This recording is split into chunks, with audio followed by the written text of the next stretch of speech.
ছোটোবেলা থেকেই আমি খুব সাজতে পছন্দ করি, তবে শুধু নিজেকে নয় অন্যকেও সাজাতে পছন্দ করি।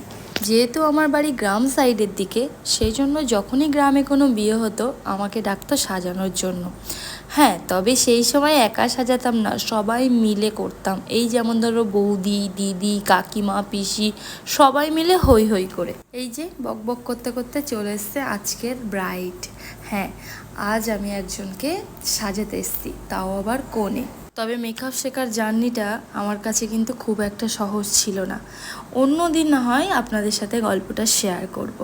তবে আপনাদের সাথে বকতে বকতে আমার কিন্তু চুল বাঁধাটাও রেডি হয়ে গেল। তবে আজকের আমি স্টেপ বাই স্টেপ দেখালাম না, কারণ ওই যে সব সময় কোণেরা দেরি করে আসবে, কিন্তু সব সময় তাড়াহুড়ো করবে।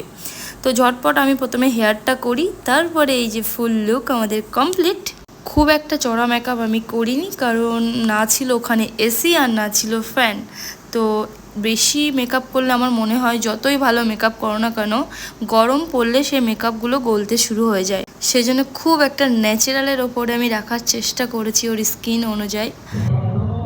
ওকে চলো টাটা, তোমার বর ডাকছে, টাটা, থ্যাঙ্কস।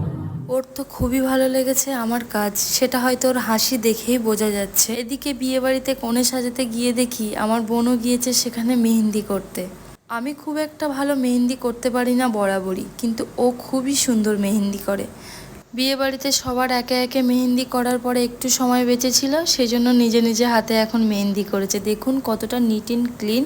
আর সব থেকে বড় কথা হচ্ছে, নিজের হাতে এত সুন্দর মেহেন্দি একা একা করা যায় না, মানে আমার মধ্যে তো এই ট্যালেন্টটা নেই।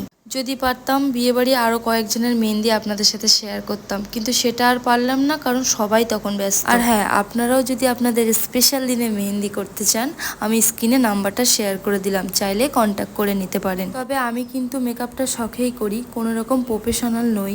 শুধুমাত্র স্পেশাল দিনে সুন্দর করে সাজার মতন ইচ্ছা থাকলেও উপায় থাকে না, তাদেরকে একটু হেল্প করি। আজকের মতন এই পর্যন্ত, আবার দেখা হচ্ছে নেক্সট কোনো ভিডিওটাতে।